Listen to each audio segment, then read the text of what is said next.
All right, guys, it's 10 o'clock, so we're going to get everything started. Um, I just want to welcome everybody to Penn Foster's second annual Student Success Fair. We are excited to be here and looking forward to a wonderful week of sessions. I just want everybody real quick, if you can see and hear me, just let me know in that questions box.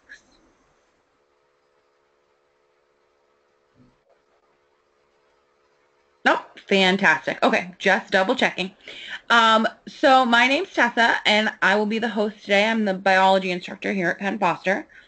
Before we start, I just want to make sure that everyone's familiar with the webinar control portal. So the control portal is up at the right-hand side of your screen. You can minimize it by clicking the little red arrow. So if it's in your way, you can move it to the side. And then if you need to use it, you can open it up with that same arrow again. So if you haven't already done that, you can try to kind of minimize it and open it up. Also, if you haven't already used it, you can ask any questions in that questions box. So if you don't see it, it's kind of more to the lower end of your panel. Any questions you have, we ask that you just hold them to the end. So if we're going through this and you have any questions, just jot them down and we'll have time to go through them at the end. If you're having any technical difficulties, you can type them in that questions box throughout and I can help you with that. But any actual questions about the content of the webinar, we'll just do that at the end. Also, at the end of the presentation, I'll let you know where to find your certificate for completing the webinar, and then I'll let you know about a short survey that we're going to do. But for now, I'm all set, and I'm going to hand it over to Rachel. Thanks, Tessa. Good morning. I'm excited to see that there are a lot of attendees here today. So I'm going to go ahead and get started. We're going to be going over developing a resume and some tips on transferring your resume into a written cover letter today. So lots of practical things available for you during this session. If you don't have a pen or some paper and you really want to get some tips today on your resume, I encourage you to grab a pen and paper now, and then we'll go ahead and get started. So I'm really excited about this course, and I hope that it's a really practical morning, an hour for you as we go over resumes and cover letters. So some things that we're going to cover today: the basic format of a resume. Each resume is different depending on the job that you're applying for and who you are and the experience that you have and the background that you have. But we're going to hit the basic format included in the resume, and I have an example that I'm going to go through that's mine to aid in understanding how to make that format happen. And I also borrowed my husband's. So I have a couple examples to show you today to make it more practical so you can understand how to build your own resume. And then at the very end, we'll go over quickly how to develop a cover letter that kind of captures who you are, your career heart, and the experiences that you have, so that you have something that you can write out and send along with your resume when you're applying for jobs. Before we get into the nitty-gritty, a little bit about me. My name is Rachel Tajan. I work currently as an early childhood grader and mentor. You can see my email up there under my picture. If you want to jot that down, you're more than welcome to email me if you have any questions or follow up after the webinar. And the webinar, I believe, will be posted on the Penn Foster community page as well, so you can refer to it later if something happens or you want to check on some questions or anything we went over. A little bit about me: I am an early childhood graduate of Messiah College in Grantham, Pennsylvania. I have spent 7 years in the classroom teaching. I've taught various grades from pre-K all the way up to 3rd grade, depending on the year, in both public and private. So lots of different teaching experience. Currently, I'm working as an instructor and mentor for Penn Foster for the past 7 years. And I also am a stay-at-home mom. I have 3 children, 2 boys and a little girl that are absolutely gorgeous. So lots of early childhood in my life right now. So we're just going to get into the resume format. This is an overview. I'm going to go over each of these points and explain them a little bit clearer. So if I go too fast, we'll come back to it, don't worry. So the basic resume format is going to include these points: an introduction about who you are, your career objective, why you're writing this resume, what kind of job you hope to get by developing it, your educational background, any certifications you might have, any honors or recognitions you might have gained, your work experience, your related work experience, so things that might not have earned you a paycheck, but they still relate to your overall career goals. And we'll go over that more. Oh, I jumped ahead of myself. The things that were in red on there, you might have noticed there were some in red and some in blue. I can figure out how to go down. The things that were in red on there, there you go. The things that are in red I would consider are the things that are must-haves on your resume. The things in blue you may not have at this point in your career. You may gain them as you gain experience. And so those are things that you can put in there or you can develop, but I wouldn't consider those must-haves. But the red ones, introduction, career objective, education, and work experience, I would consider those must-haves within your resume. I'm going to explain each one of these, so if you don't have them all written down, I will go through them one by one and kind of explain them. So for the introduction part of your resume, you're of course introducing yourself. You want to make this part of your resume stand out, and you want to include large, clear font for it. And I'll show you what that means in my example. So you're going to include who you are, your contact information, your name, your address, your phone number that you want them to reach you at, whether that be a home number or your cell number, whatever you're comfortable with, and an email that they can reach you at as well. Whether that's your school email or your personal email, that's your choice, but you want to include something that you check often and that they can get a hold of you through there. And lastly, a photo is a great thing to include to help your resume stand out, especially if you are going to job fairs. They might remember talking to you more if they're able to reference a picture. Lots of people are visual, so that might help you stand out a little bit more. So here on my resume example, I have highlighted in yellow my introduction. I changed my address and phone number just for precaution. And so, of course, my name, address, phone number, where I want them to reach me, and my work email, and then a photo of myself.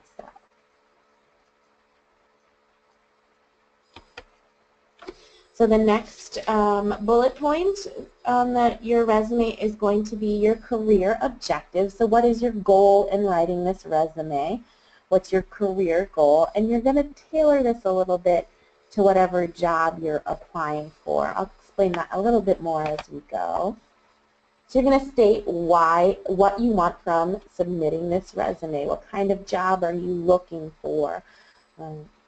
What way do you want to develop in your career? I love the words seeking to, and then putting it in whatever it is that you are seeking from writing this resume.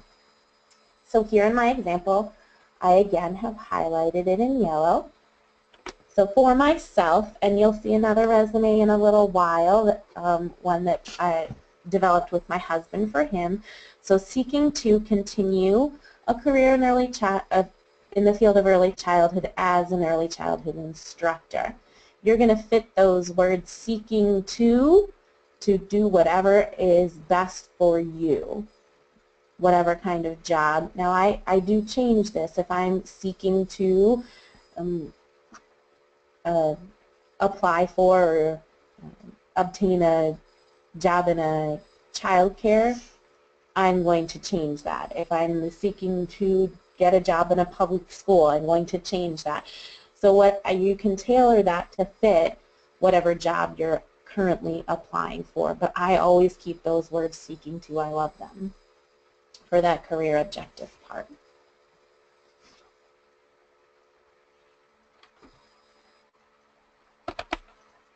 So the next point is that you're going to want to include on your resume is your educational experience. You're going to put in your highest level of education. If you have multiple associate's degrees or multiple bachelor's degrees as you continue on in your career, you're going to list all of those. So whatever your highest level of education is, and include all of them. Within the educational part, you want to include the name and the location of the school or the university that you completed your education at. What's the name of the degree that you earned? Closely connected the program that you studied. The year that you earned it, and possibly your GPA.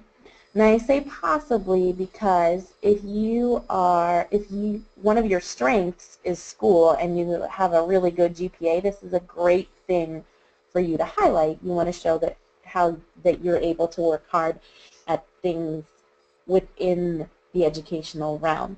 If school is not your strength, and that is completely fine, lots of people have lots of different strengths, and school is not always one of them, then maybe you don't want to include your GPA. That's completely your decision, and so you kind of have to make that call based on your own educational experience.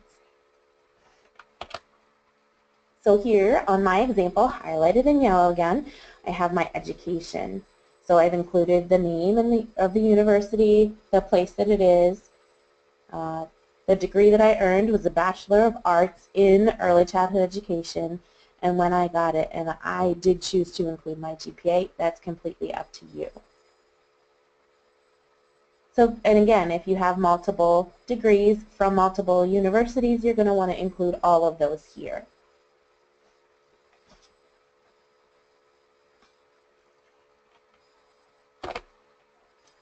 Okay, the next part of your resume that you might want to include is the certification. Now this is one of the points that you may not have anything to include here yet, and that's okay. Just don't put anything for this. But for those of you that do, you want to include any certification. So any other education that you might have beyond what you just listed. So did you do any continuing education classes that didn't have to do with your degree? Do you have any courses beyond your formal education? So those are the kinds of things that you're including here. They might be things like CPR courses or things along that you would need if you're applying for a child care position. Those are not included in your formal education, but they're a certification that you would need for your job. So something like that. You want to make sure that you tailor these experiences that you're presenting on your resume to kind of match your job that you're seeking.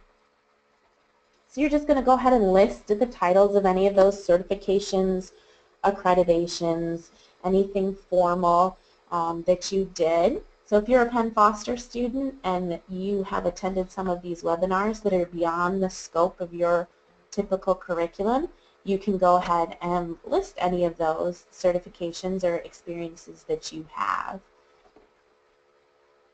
Anything that you think might help you stand out in the crowd and be applicable to the job that you're applying for.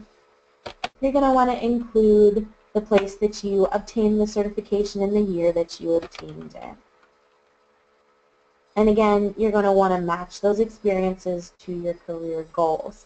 So if, for example, in your private life you decided to get your certification as a yoga instructor, but you're applying for a position as a chef at a restaurant, those don't normally correlate, so you don't want to list it. However, if you were applying for a teaching position, a physical education teacher at a school, that would be an appropriate place for you to put in that you're a yoga instructor, because that connects well to the field that you're going to be working in. So that's something that you just want to think through in your own life and include if it makes sense. and it will help you stand out a little bit.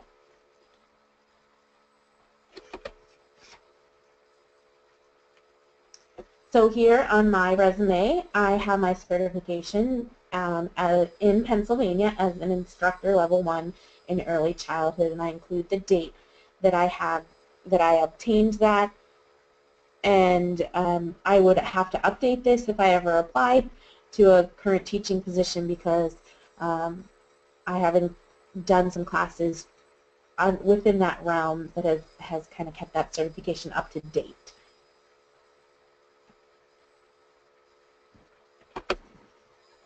Okay, the next aspect of your resume that you might want to include, if you have them, are, any honors or recognitions that you have. So this is a great time to highlight all of your hard work and something that you've poured your heart into that you can connect to your career.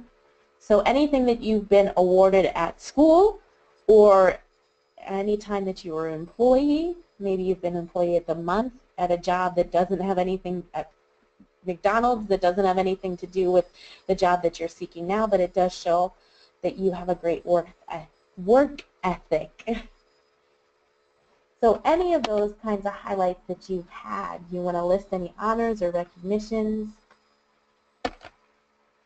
They can be school or workplace related or volunteer related. So you're just going to include the name of those and the date that you received them. So here on my resume, highlighted in yellow, again, I've included some of the honors that I got in college.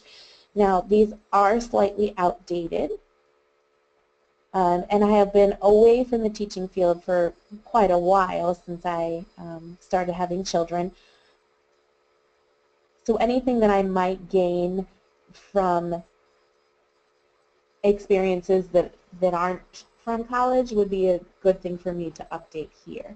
But this is just a good example for your reference on some of the honors that you might have gotten as you've done school or work or any of those things.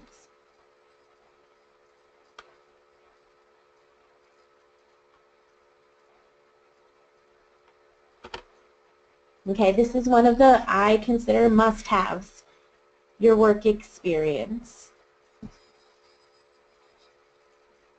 And I'm going to tell you and show you how to list those on your resume. So I just wanted to point out a couple of things. One of the things that you're going to include is a job description.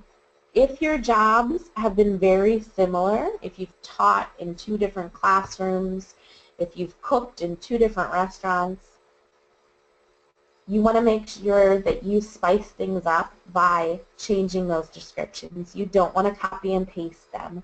You want to use different vocabulary or different words or highlight the experience differently somehow within that job description. And also just be aware as you start doing this that for resumes, you want 1 or 2 full pages. You never want to land in half or 3/4 of a page. So you may need to be picky on your work experiences. Maybe you want to only include 2 or 3 that really highlight you and the experiences you've had in connection with the job that you're seeking. Or you might want to develop some more related experiences, which we'll go over if you're flowing on to the second page. But that's a big point, and you want to land on 1 or 2 full pages. So when you are writing out your work experience, you're going to list any work experience that directly relates to the job you're applying for.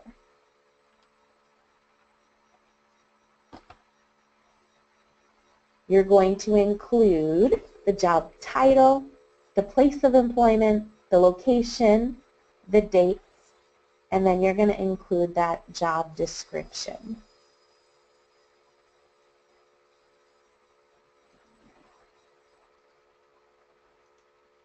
Again, you want to work really hard to make sure that these relate to your career goal that you listed before.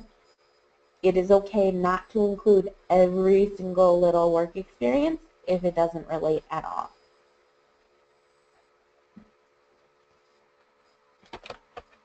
And when you do this, you're going to work chronologically from now backwards. So you'll list your current employment, and then you'll include anything that you want to going backwards. So what this looks like practically, oops, I'm sorry, I forgot I put that in there. Just another reminder to relate those experiences to your goals. So for myself, I changed the words work experience to teaching experience because that's my field. And then here are some of the work experiences that I have had, and this is what it looks like practically.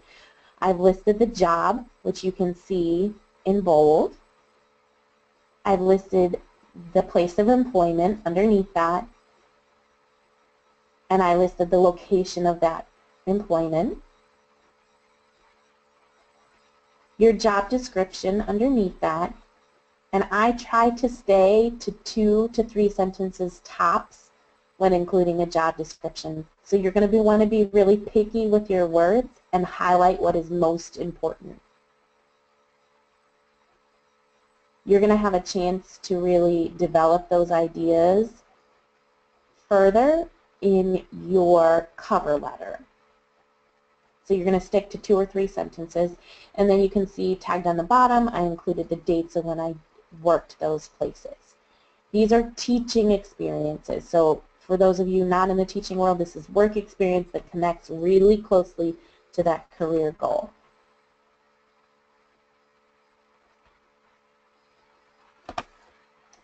And then you may have related work experiences, some things that you might have done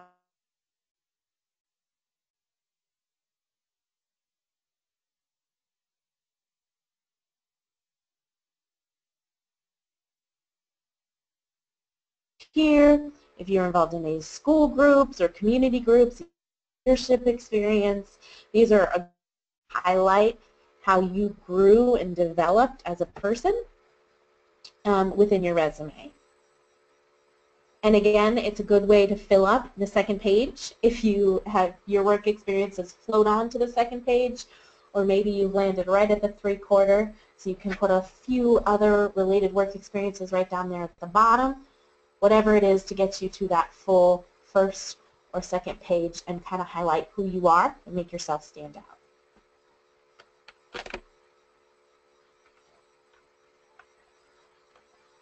So you're going to include any related experience that connects to that career goal, and you're going to include, much like work experience, these things: a job title, a place of employment, location, dates that you did it, and kind of a short job description.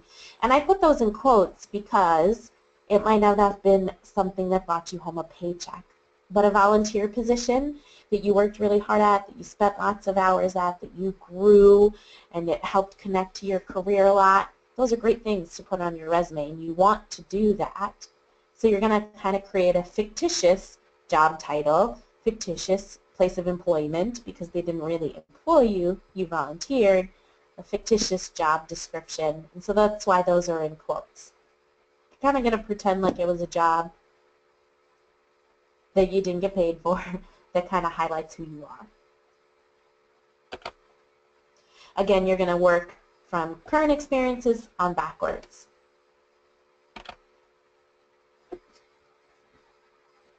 So here on my resume, I have related teaching experience. This is a combination of something I did get paid for and other volunteer experiences that I had in college. So I did get paid to work at a daycare, but I didn't consider those to put under the teaching experiences, because this resume I developed for working in a public elementary school. So it's a great connection, a great related work experience, but it's not the same. So I kind of included it down there as opposed to up in my teaching experiences. And then I have 2 volunteer experiences that I had during college that helped me develop as a teacher, that I enjoyed, but I didn't get paid for. And I included the same things: a job title, where it happened, a little description, and when it happened.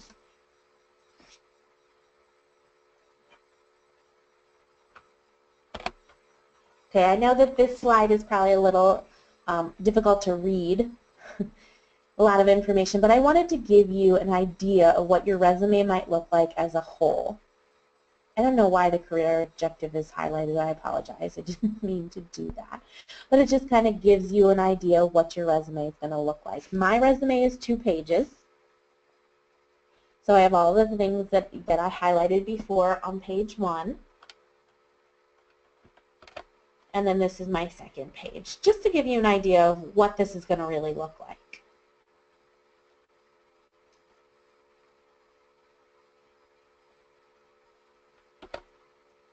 Okay, some tips. I'm going to give you another example in just a minute, but some tips, some do's and don'ts for your resume.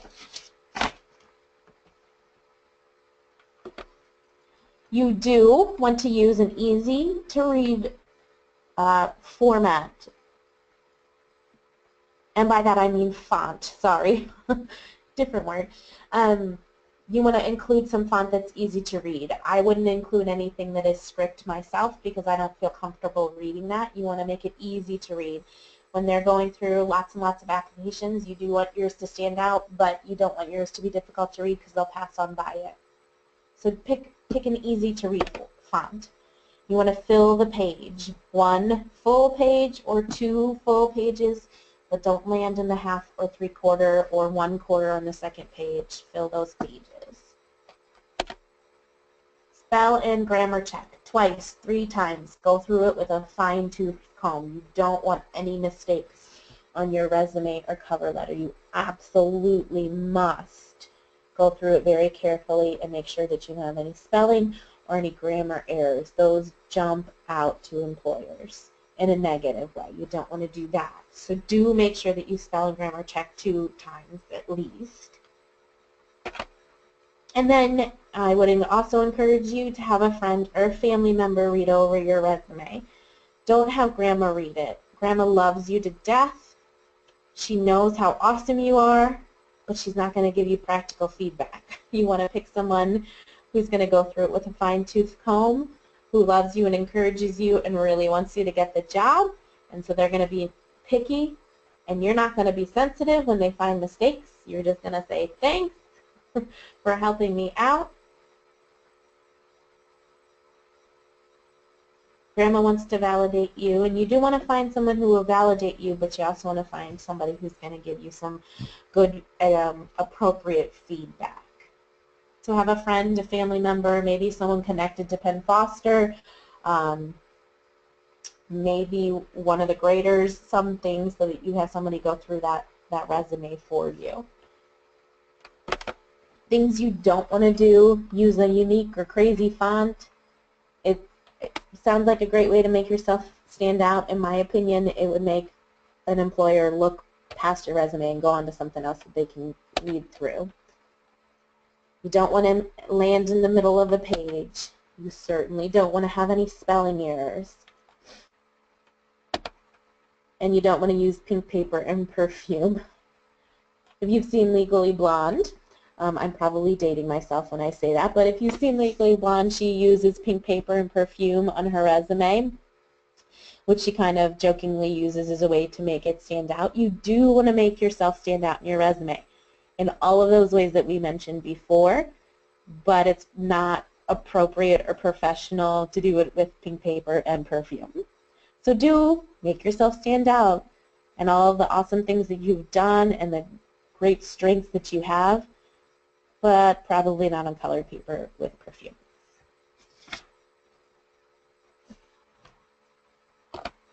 So here's another resume example. This is my husband's.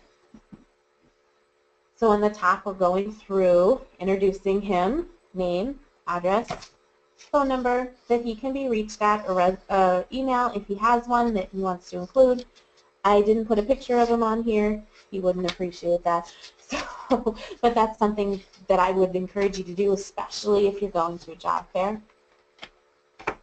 so that the employer can remember you. So here's another example of a career objective. I should have my words that I love on there, but I don't. I worded a little differently, I guess. So whatever objective works for you is fine.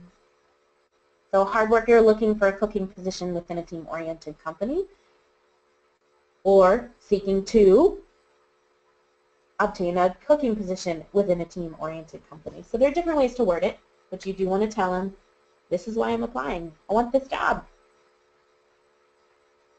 I've included his education. Highest level of education doesn't connect to cooking at all, as you can see if you read through that. But he did have a great GPA, so we included that. Because they're going to ask. They want to know that you have some background. I've included his certification. He does have a certification within ServSave, which is connected to the cooking community, and I've listed the dates that his ServSave is applicable, so that they know that they didn't have to worry about him getting that. He already has it.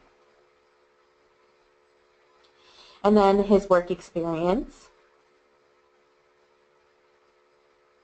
So it looks a little bit different than mine, but still same basic format, the job that he had, where he had it, the employer, where the employer is located, the dates that he's worked there, and then 2 or 3 sentences that kind of describe his overall job.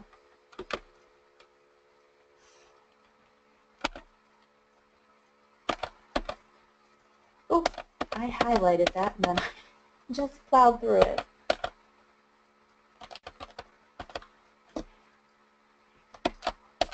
Okay, moving on to your cover letter, and how to transition from that resume into a cover letter. So in your cover letter, you're going to get to showcase your career heart, the experiences that you've had, and where you would like to go.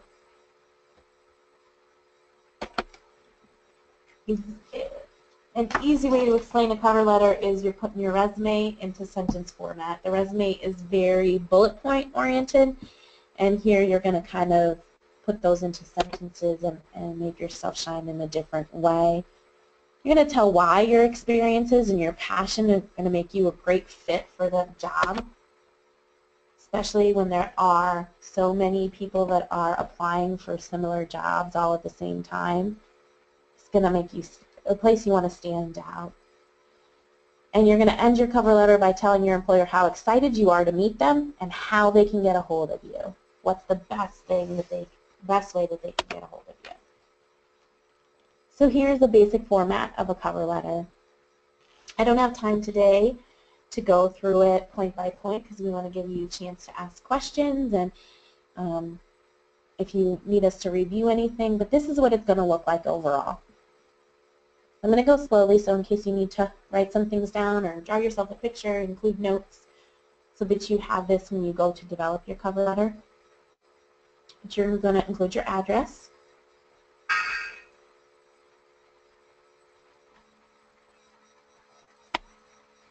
There's something that just popped up on my screen. Ignore that.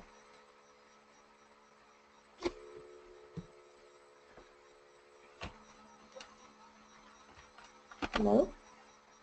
Oops.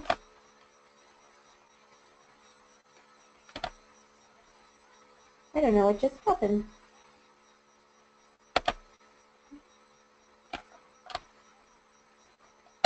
Sorry about that. Get this slide back up there. Sorry about that. I'm not sure what happened. Okay, back to cover letters.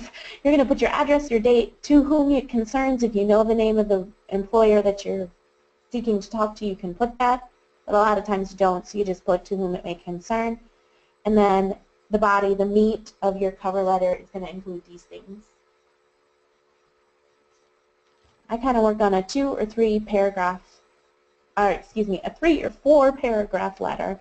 You're going to include your introduction paragraph, why you're writing, for what job, and why that job. Why you and that job. So I'm writing because I would like to obtain a teaching position at such and such a school. I believe that my experience in the teaching field will be a great match for your district, whatever it is. You're going to include a paragraph about your work experience, paragraph about any related work experience that would go in well, and then your closing paragraph. And when we talk paragraphs, we're talking 3 to 4 sentences would be great. And within a closing paragraph, you're going to say that you look forward to meeting the employer and any contact information. And then you're going to close and put a spot in for your name and your signature.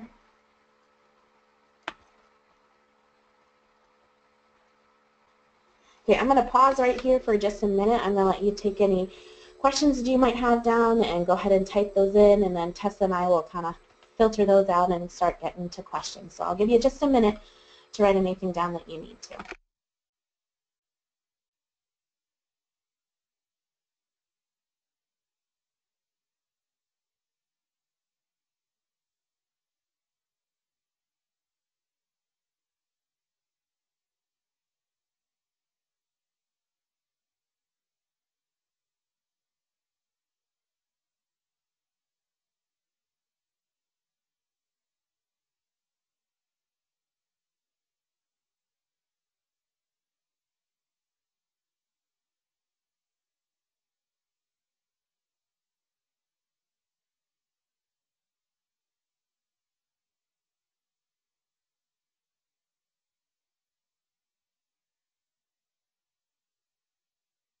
All right, Tessa, if you're there, if there are any questions, I know that I kind of went fast and it is a big overview on a big topic, but I'm sure there might be students or attendees that have questions, things that I can go over.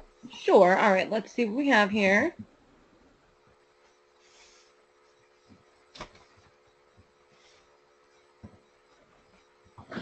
We do have some. Let me just get to the beginning. Okay, so we have a question. Can you put bullet points in your job description? You can. I tend to try to keep it to 2 or 3 sentences. But if it's easier to bullet point them out, that would be an okay thing to do on your resume part. And then when you do your cover letter, you could develop those into sentences. Okay. What do you do? I'm sorry. Oh, sorry. What if you don't have any work experience in the field that you're going into? So you're totally entry level. Yeah, that's a great question. You're going to go through and just do any work experience that you have and kind of highlight how it might be able to connect. So I know that a lot of our students don't have any formal work experience or don't have any work experience that directly relates to their job, but you do have lots of work experience or experience within schools or volunteer experiences. So just go ahead and list those and just include the title as work experience. You don't have to break them down into the 2 categories as I did. You can if you have enough experience to. So whatever works for you and your task. Yeah, exactly. And if you don't have any work experience in your field, it is a good thing as you're going through your schooling to think about that and think about maybe, like you said, volunteering somewhere so that you have something to put in there that does go along with what you're interested in doing. Sure. When I was in high school, I thought I wanted to be a doctor, and so I volunteered in the hospital. It's not something I put on my resume anymore, but it was when I first started working because it just kind of showed an extra level of accountability and wanting to get out there and put myself out there. So anything that you can volunteer at, especially if you can connect it to your field, is a great idea. Yeah, that's funny. I did the same thing. Okay, let's see. So someone's saying that they're in semester 4 in the graphic design, and how can they start getting work experience, or what can they put on their resume to show that they have some?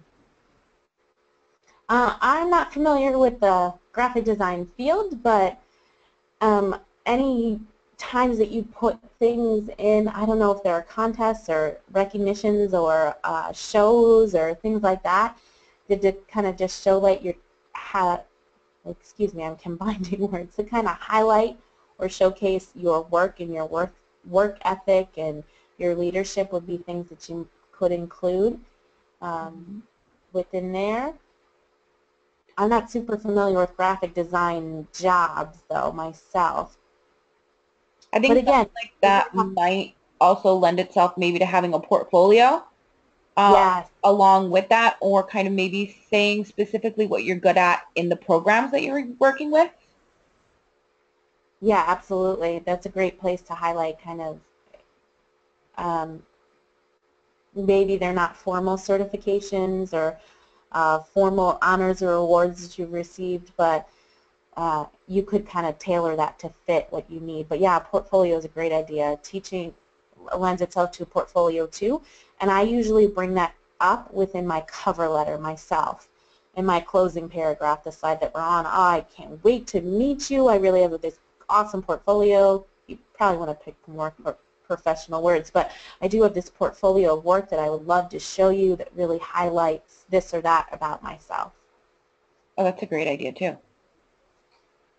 All right, so someone's asking how can they shorten their 3-page resume? Um, One easy trick is to adjust the margins. I've done that a couple times to try to fit it either on 1 or 2 pages. Go through your job description and cut out the unnecessary words. I find that I can be really redundant, and if you can go through the thesaurus and find words that mean the same thing without being so wordy, that's a great thing to do. Mm-hmm. Those are 2 tips that come off the top of my head. And you don't have to include every work experience. If you want to leave some holes, that's okay. And then when they meet you and when you talk or you take it to the job fair, just say, like, I'm really highlighting these cooking experiences because they kind of showcase who I am now. And that's okay to do. Mm-hmm. All right, so do you think it's better to condense your resume or to add an additional page if you have a lot to put in there? That's a good question. I would err on the side of extending my resume and kind of showing how versatile of employee I could be. So that's why I kind of put that related work experience objective within the resume. So I would say if you can fill up a second page, go ahead and do it. My husband's work experience, because he moved over from a different country, his is only 1 page, and we kind of stick to just what he's done within the cooking realm over here. So it depends on your experience, but I would try to highlight yourself and how versatile and awesome you are by going on to 2 pages if you can. Okay, so next question we have is if you do not remember your specific start or end date, what's the best way to approximate that, basically? Great question. Some of my places on my resume say May 2014 or spring. I don't remember exactly when, but spring of this year I did this or that. So you can include the month or the season would be a great way to do that. Mm-hmm. All right, so should people include their memberships in relevant professional organizations, and where should they do that? Oh, that's a great question. I haven't ever done that.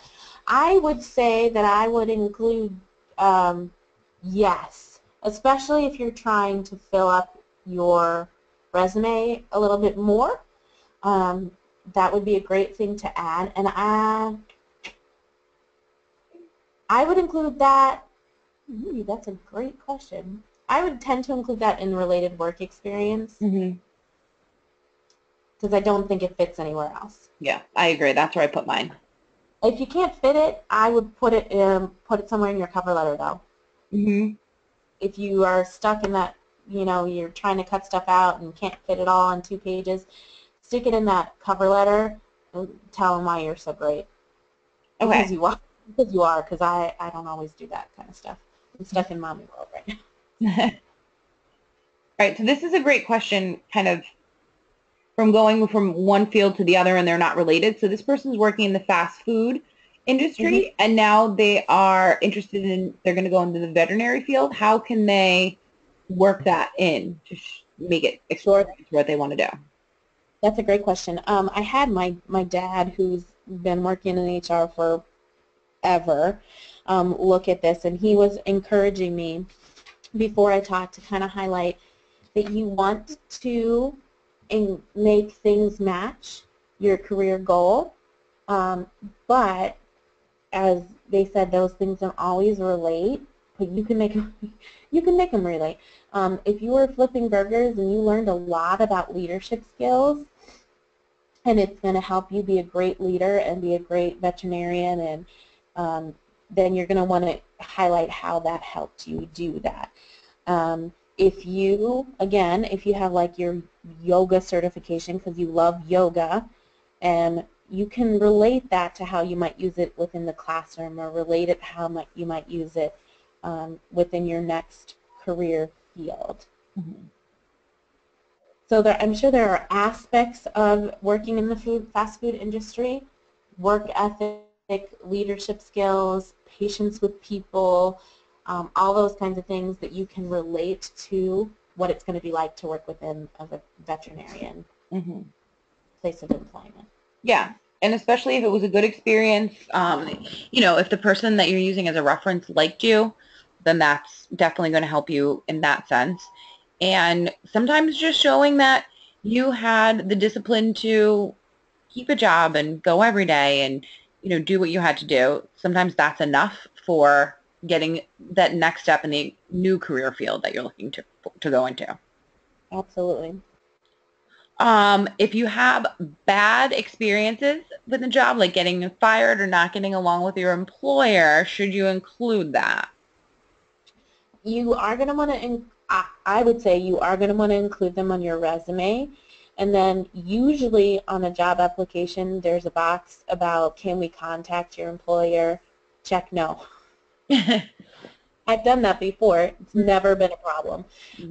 And we all have those times when it just didn't mesh well, and that's okay.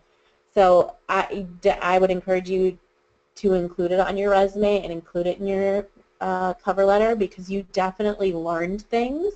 Negative experiences don't mean that you didn't learn things. You might have learned how not to be a boss.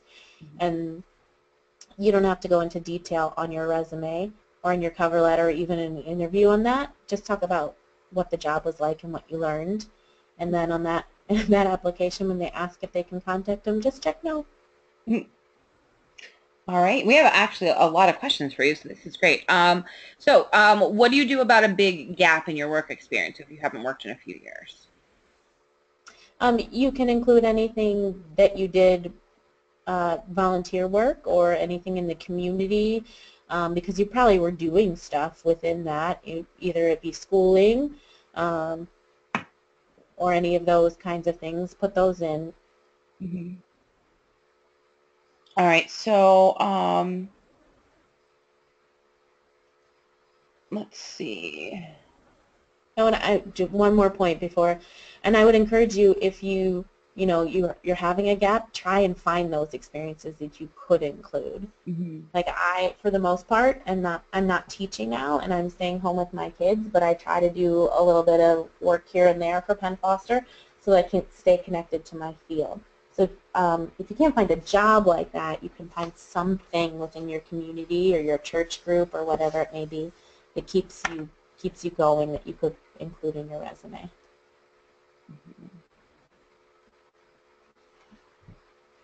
All right. Let's see.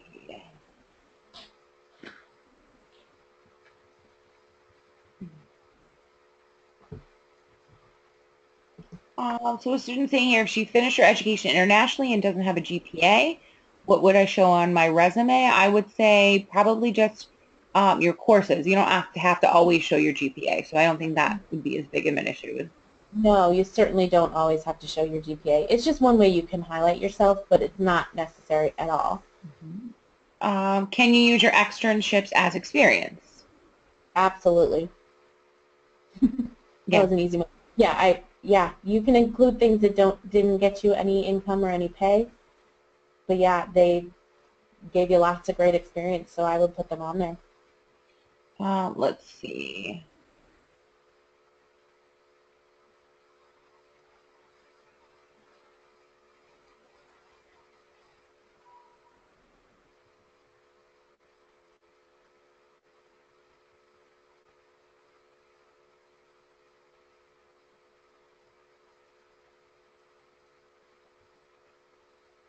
So if you are, say, going into the veterinary medicine field, but you only have volunteer work, is that an issue, and should you add it to your work experience? Certainly not an issue because I mean, yeah, I got to start from somewhere, and employers understand that. But yeah, you can include it under work experience, or you could title it related work experience, or you could just put experience on your resume. But definitely include it because we all have to start from somewhere, and it shows that you are making an initiative and learning and growing from those things.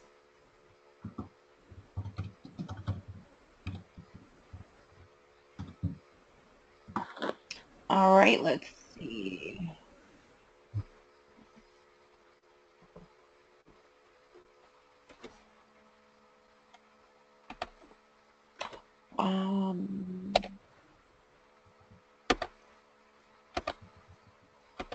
Okay, so we have some other questions about like specific degrees and how you would go about doing that. Like some people are asking about accounting or vet tech. So I would say if you have any specific questions about things like that, I would go to your instructors here at Penn Foster and ask them specifically. So neither of us are, in accounting or vet tech.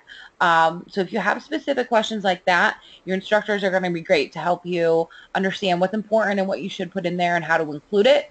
Even in different fields, they have different wording that they, might be able to help you with to make it sound a little more professional. So if you have any questions about that, I would definitely go to your instructors or someone in the field rather than us at this moment. Yeah, We'll be able to that's give you great. general The information. instructors are there to help you, and they want to help you. Mm-hmm. Another great resource might be the community page. If they're Penn Foster students, you can reach out to other students that maybe are going through the same thing or have developed their resume and kind of be in contact with each other and help some peers work together on that. Mm-hmm. All right. I went back to the slide to throw up my email as well. If you have some questions or follow-up things, you can email me. All right, so it looks like we have one or two more pretty good questions. So someone's saying that the GPS is a 4.0, but they sometimes resist posting it because it seems like they're being maybe egotistical or they're bragging. But that's kind of what a resume is for. Yep, absolutely. A resume is to showcase you and what you're good at. We all have strengths and weaknesses, but your resume is your time to shine. Go ahead, put it on there. You worked hard. Absolutely. And someone's saying, is a cover letter always necessary? Should you use it when like applying online? It's not always necessary. That's kind of a call that you have to make. Kind of depends, I believe, on the job that you're applying for. Mm-hmm. Yeah, I would agree.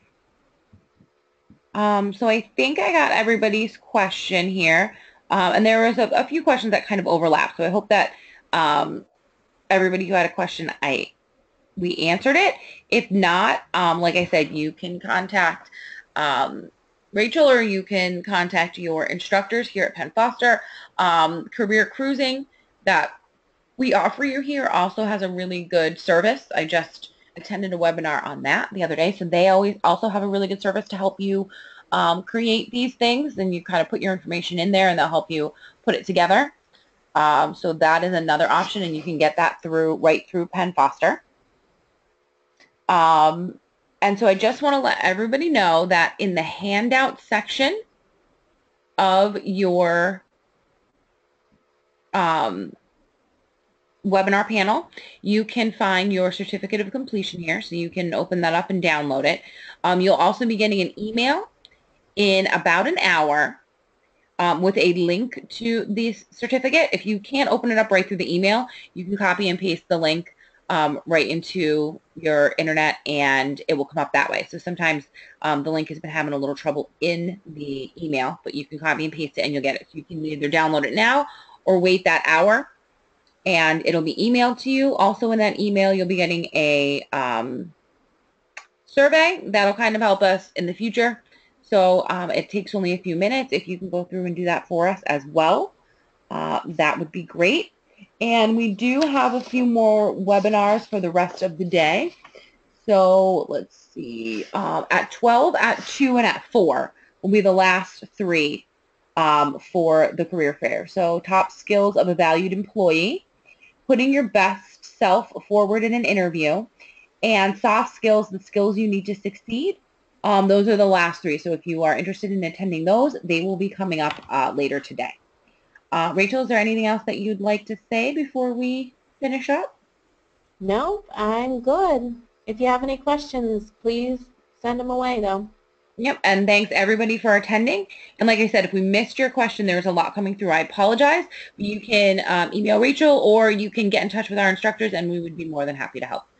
Thanks, guys. We hope to see you at the last couple sessions and have a great rest of your weekend.